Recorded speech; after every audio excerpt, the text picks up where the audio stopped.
ये कार्यवाही नपीतुली, non escalatory, आनुपातिक और जिम्मेदारीपूर्ण है।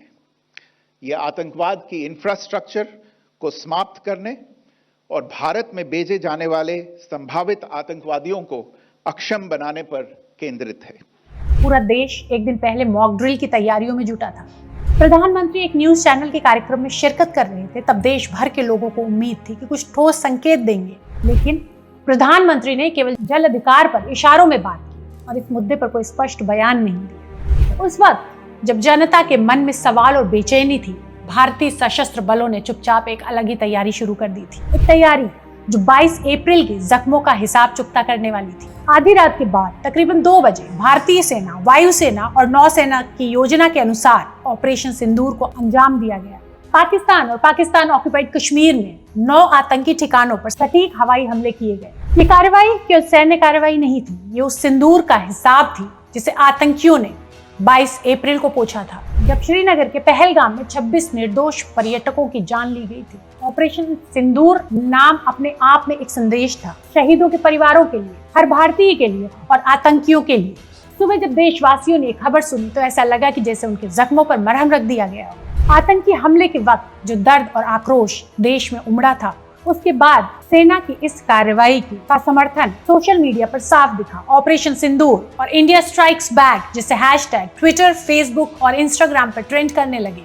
लोग सेना के साहस को सलाम कर रहे थे। जय हिंद, भारत माता की जय जैसे संदेशों से प्रोफाइल सजने लगे। प्रधानमंत्री ने इसे न्याय की जीत कहा। विपक्ष ने भी इस कदम की सराहना करते हुए एकता की अपील।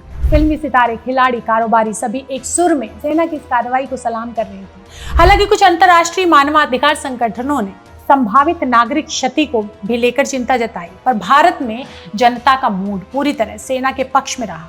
ऑपरेशन की तकनीकी बारीकियों पर गौर करें तो ये एक बेहद सटीक और आधुनिक हमला था। इसमें लड़ाकू विमान, ड्रोन और म्यूनिशन का इस्तेमाल हुआ। भारत का आधिकारिक दावा यही रहा कि यह हमला केवल आतंकी ठिकानों पर किया गया। पाकिस्तानी सैन्य ठिकानों को छुआ तक नहीं गया। टारगेट लिस्ट में जैश ए मोहम्मद का बहावलपुर मुख्यालय, लश्कर-ए-तैयबा का मुरीद की ट्रेनिंग सेंटर और हिजबुल मुजाहिदीन की कोटली और बरनाला स्थित कैंप शामिल थे। रिपोर्ट्स के मुताबिक करीब 90 आतंकियों के मारे जाने की पुष्टि हुई है। पाकिस्तान ने इसे युद्ध की कार्रवाई कहा, जबकि भारत ने इसे आत्मरक्षा बताया। और इससे पहले डिप्लोमेटिक मोर्चे पर भी भारत ने सख्त रुख अपनाया। इंडस वाटर ट्रीटी को निलंबित कर दिया गया, वीजा रद्द किए गए और अटारी वाघा बॉर्डर को बंद कर दिया गया।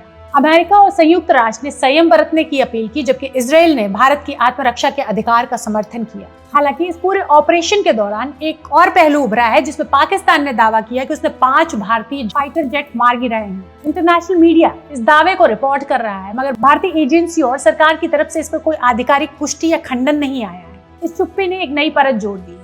कूटनीतिक शतरंज की बिसात पर भारत का अगला कदम क्या होगा, ये सवाल सभी के मन में कौंध रहा है। और आखिर में ऑपरेशन सिंदूर सिर्फ एक सैन्य कार्रवाई नहीं, बल्कि भारत की आत्मा की आवाज थी, एक प्रतिज्ञा। ये आतंकवाद की चुनौती को चाहे जितनी बार भी उठाना पड़े, देश हर बार उठ खड़ा होगा। और ये भी कि कोई भी युद्ध नहीं चाहता, लेकिन मजबूर किए जाने पर आत्मरक्षा में इस आशंका से इनकार भी नहीं किया जा सकता।